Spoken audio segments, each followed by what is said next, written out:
And I'll just be sitting there and I'll be like, oh, I've lost it. Rice Krispies, when you squat and then you stand up and you're like... We old. We gotta work on our joints. That's it. I love that. Sing it again. We used to live in a big house and now we live in a little apartment and it's crooked. We're making our apartment up nicely. We're two millennials who are neurospicy. So we're millennials and we've had to move from a house to an apartment. And that's the millennial way.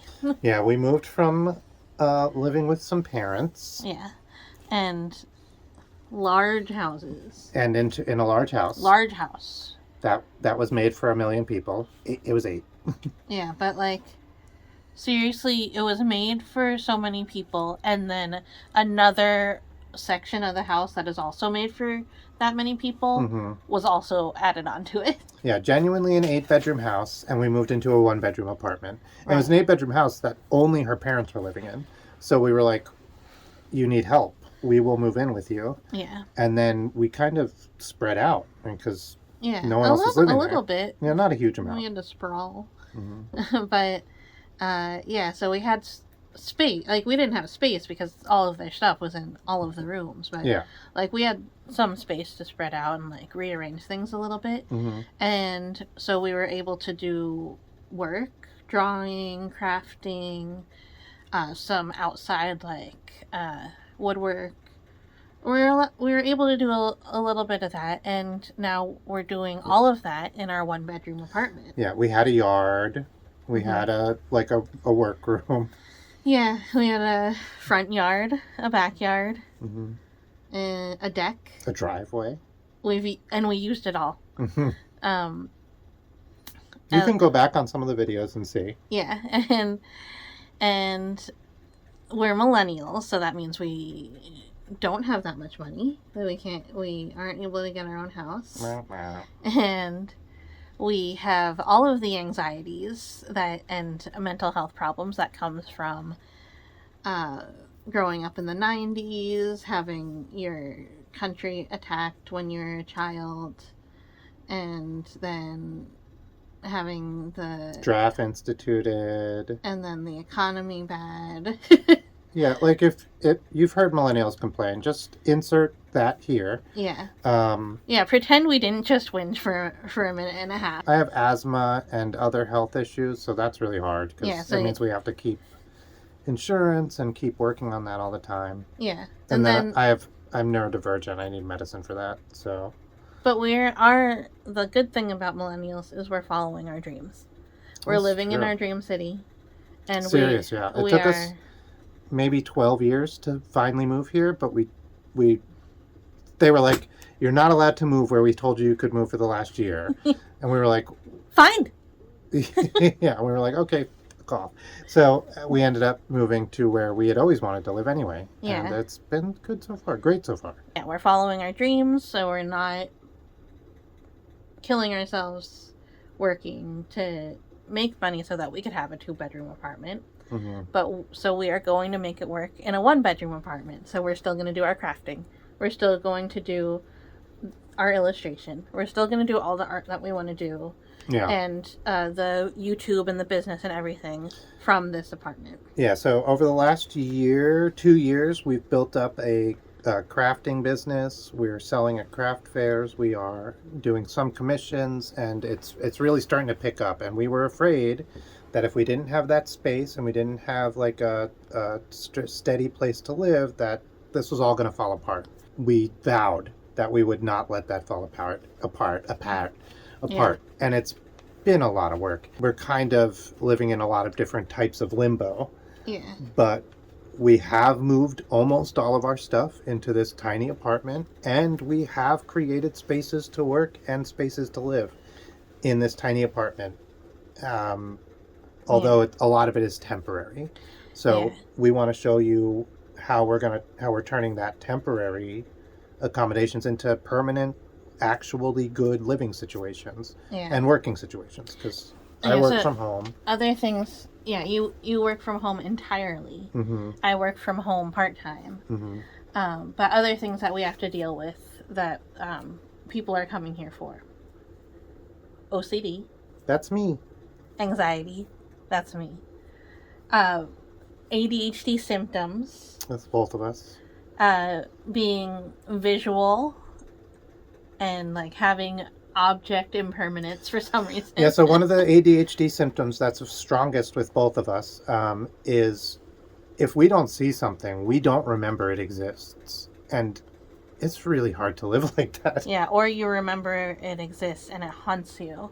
But I think the biggest thing, the way it manifests for us is if we don't have a visual place to hang something, then it's not put away for us. Like, it's either put away forever and ever, or it's like, we won't put it away. We're just going to keep it out.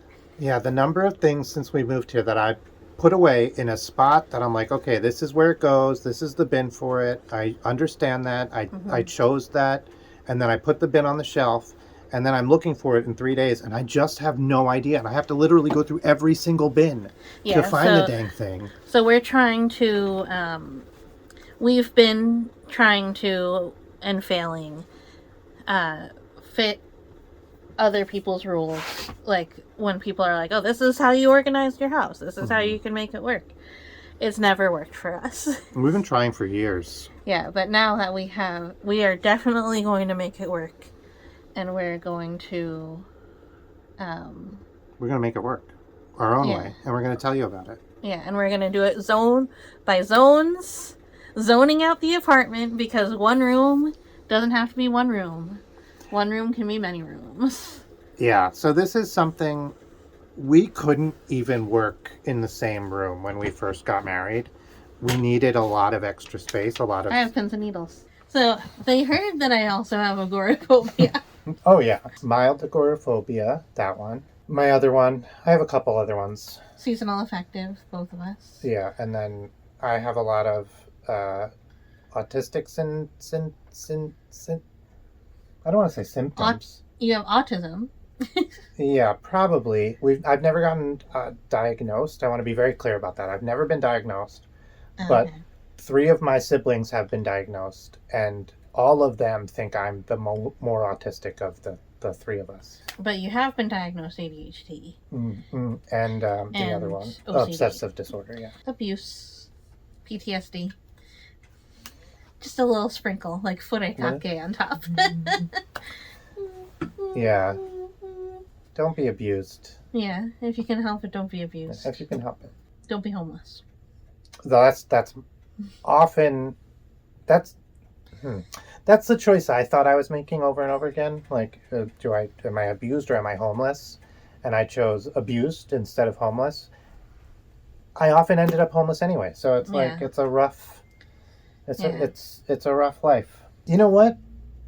I'm not talking to you guys. I'm talking to the abusers out there. Stop it. Okay, that's for them. Yeah, and there are good people who are like us, who are able and willing to help and house you if you are the abused ones. So yeah, that's eventually what led me to getting help and getting well, or as well as I am. Were people like that. I was like, I cannot live with the people who are abusing me anymore. People were like, well, we can help you. Thank you for those people. For all those people out there, not just who helped me, but who have helped anybody. All right. So what are the zones we need to make for our apartment? A paper crafting section for you. Mm-hmm. A sewing section for you. Yep. We need storage sections, which will be probably subzones of the other ones, but we need 2 or 3 big storage sections. Mm-hmm. We need, for living, we need kitchen. That's pretty standard. Mm-hmm. But we will subdivide that into a baking and a tea and coffee section. Mm-hmm. And a pantry. Because we do not have a pantry. Then we need a computer, and like where we edit our videos, I do my digital art and you do editing, edit our videos, scans, stuff like that, an entryway and a place to keep our clothes because we live someplace where it's very cold. Mm-hmm. And shoes, we need to have shoes. And then that's in the main living space, which, like we said, we had a 1 bedroom, so it's one room, and Yeah. then the bedroom. I need a place to do my crafting and my illustrations and my drawing. I do a lot of that physically still, so Yeah. I need that. And your live streams. And my live streams. Basically, every area, it could also be a filming area because we have a lot of tripods. Yeah, we've been lucky. Then we need a place to sleep, a place to store our clothes that are not just jackets, a place to eat and relax and watch TV, which, like, a lot of these places are going to have to do double duty. Yeah. And that's okay. It's actually good for us. That's true. For instance, one of the first things I was thinking when we saw the apartment, I was like, where are we going to put our clothes? Right. There's not enough room in the bedroom to have our bed and our clothes and my desk. And we're going to have to put my desk in the bedroom because, like, there's not enough room to have that out. Yeah. So I bought a bed frame that has this much space underneath it. I think it's 20 inches. And we can slide bins underneath the bed really easily. It means you need to use a step to get up, but it also means all of my clothes are under the bed and nice and put away. Yeah. And some other stuff. And too. Some other stuff. Yeah. It's given us like a whole closet's worth of space that we just wouldn't have had. Yeah. Yeah. And yeah, so we're going to go through probably all of those, maybe even more in this series of making a 1-bedroom apartment work for us. And I also think it's really important to think about feng shui and the psychological effects of not just the layout, but also how the layout affects you visually, affects you mentally, psychologically, and what different things like. Well, you'll see, yeah. But if you know feng shui, it's a lot of that. I learned a lot of it from that. Yeah. And we need to get rid of clutter. That's a feng shui thing. Yeah, we are. Like, we need things to be visual, so that it's even more important for us to get rid of clutter that's not visual. So, like, you can maybe see the state of where I'm at right now. It's not great because there's too much stuff and it's too much stimulation for me whenever I see it. So I need to kind of organize it and put it in a good way. Yeah, this is what they say about people with ADHD. It's a delicate balance. It's you work best with a clean, empty space that you can sit down and work. But it's basically impossible for you to create that for yourself. We're definitely going to take our time. We're not in any rush. Obviously, like, I want all of this, but we're not in any rush to make this happen. We're in this for the long haul. We want to stay in this apartment for a while, as long as we're allowed.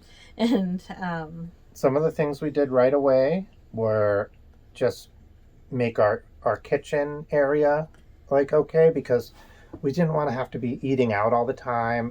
That was we don't have the money, and it's psychologically hard to be thinking about oh, can we cook this? Oh, we have to do it was too much. So we put some shelves up in the kitchen. We've done a lot of work in there already because we just had to.